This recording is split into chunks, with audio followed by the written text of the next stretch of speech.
Hello and welcome back to Courageously Living. I'm Tara and you are watching Let's Talk About It. Today I want to talk about the three bad major tarot cards in the deck. And they are the Devil, Death, and the Tower. And I am using a more traditional Rider-Waite deck right now to talk about these, just because that is one of the most popular decks, but there is hundreds and hundreds of interpretations now of the decks. So if you are interested in learning tarot, if you are learning tarot, this is actually probably the best deck I would recommend to start with. I think the pictures are boring and I think they're ugly. But to help you get the original meaning of tarot and then branch out, I actually do really recommend Rider-Waite deck for beginning tarot students.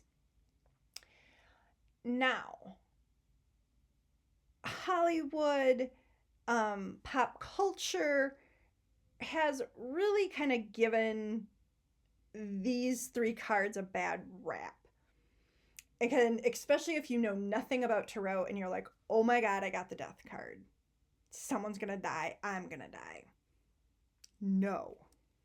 That's why I wanted to do this video and to kind of break these cards down a little bit for you.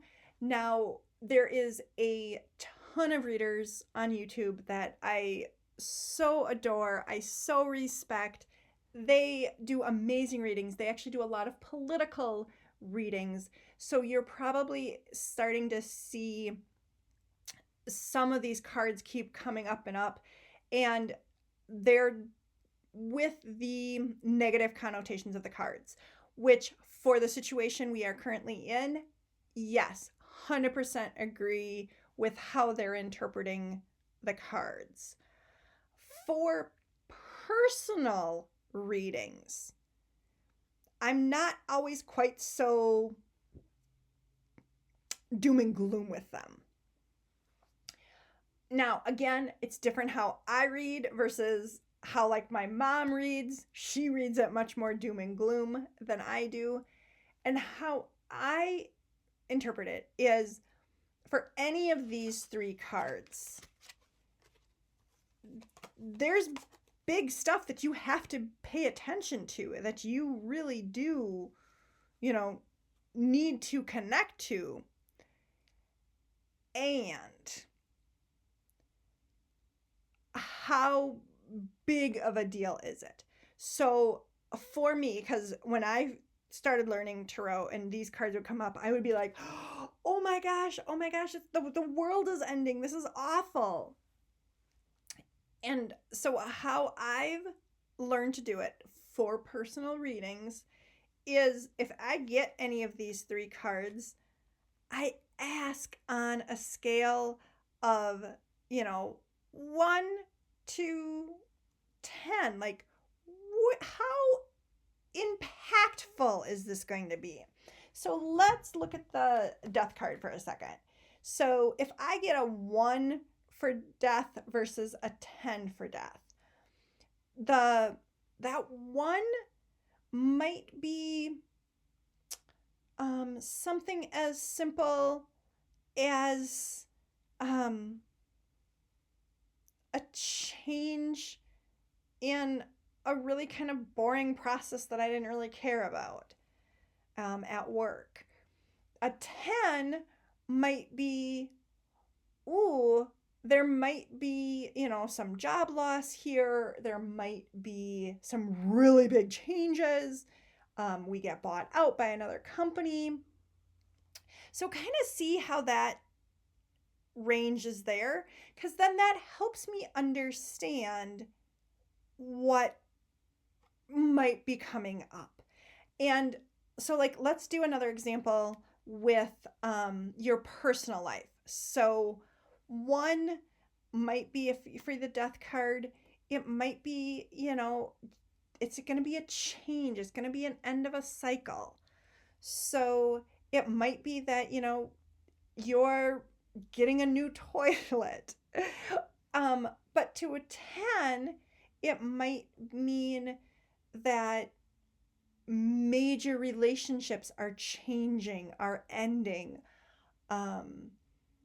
Major, endings are happening. A cycle in your life is happening.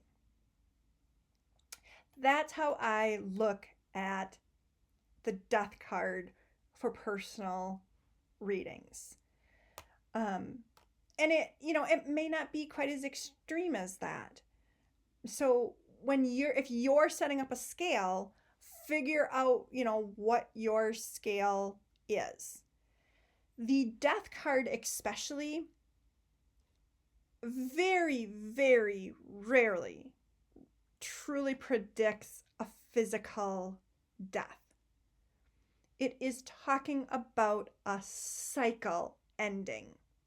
And we constantly go through cycles ending. Maybe something is you're gonna get a massive haircut and go, from something like long hair to a pixie cut. And there's an emotional component to that you're like, I want this, but it's also ending this chapter of my life of having long hair. The death card could come up as showing you, hey, pay attention. There's something in your life that's ending, even if you want it, and there's some emotion tied to that ending, and honor it. Okay, that's the death card. Let's do the same thing for the Tower card. Again, if we look at a job example, Tower is about sudden, unexpected change. We've had opportunities to change and we've ignored them. And so something is going to come kind of out of left field and shake us up. So for the job, again, that one tower might mean, you're going to be getting more work assigned to you because you weren't expecting it. A 5 might mean, you're going to end up with a new boss. A 10 might mean, the company is being bought out or you're losing your job potentially, depending on what the other cards are. So see how it can kind of, again, go up.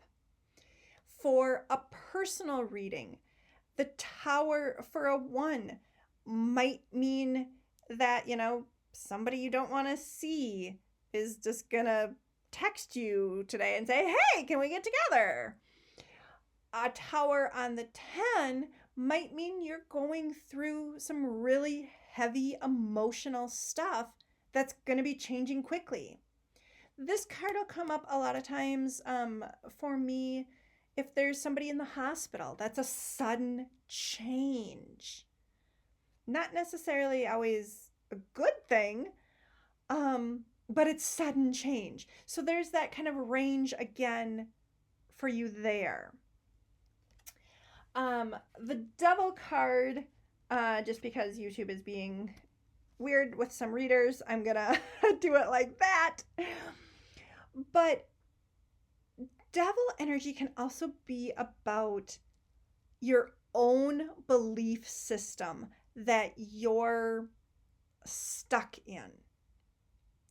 So for a job situation, it might be a 1 is, you just have that one kind of annoying coworker that you just kind of are like, I can't get rid of you, but there's nothing I can do about you. I'm just going to try to kind of ignore you. And a Devil 10 at work might mean there's corruption, might mean there is somebody actively working against you, or it might mean your own limiting beliefs of there's no way I can go for that new position because I don't feel worthy of it. That's a limiting belief that the devil can sometimes show up as. In your personal life, a one of the devil might be a limiting belief that, you can't change your diet. You're like, I'm just stuck with this. This is the store that I go to, so this is the diet that I'm stuck with. Versus a 10 in your personal belief might mean something more along the lines of,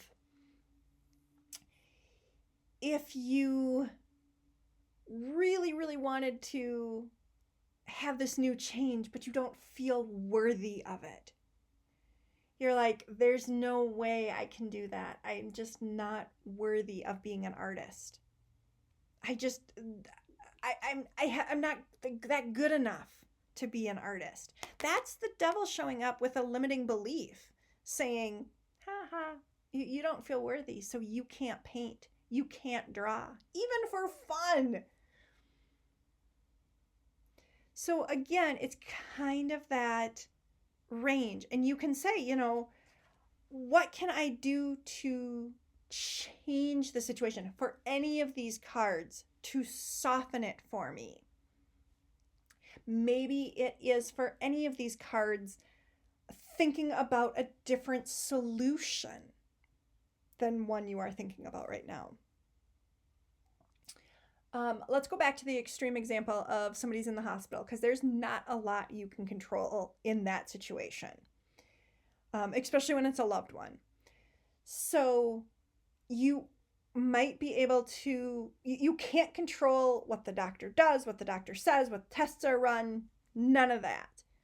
You can make yourself a hospital bag if you're going to be there for hours to help yourself and to help your loved one, have snacks, have some books to read, because sometimes being on the phone you just don't want to do. You can't concentrate. So, some quick, easy reads.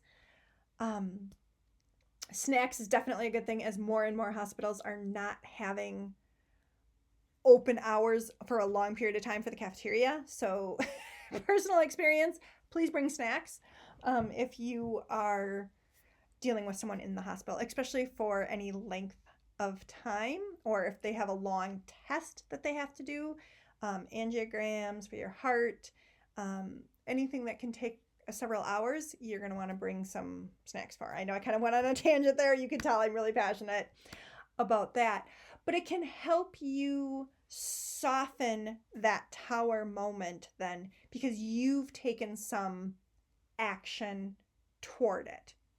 Now, if it comes up for your job, if any of these three come up for your job and you get, that 7, 8, 9, 10, really think about your job. Are you ready to kind of move on from it? If your company gets bought out, are you wanting to stay with the new company? If you're kind of having an inclination that your job might be ending, what can you do to kind of ease that transition a little bit? Can you have your resume ready? Can you start sending your resume out? Again, you may or may not know that it's going to be a sudden ending to your job. Or are you starting to save a little bit more if you can? So all those things are practical things you can do to help lessen those energies of that card, especially when it is those higher numbers of it.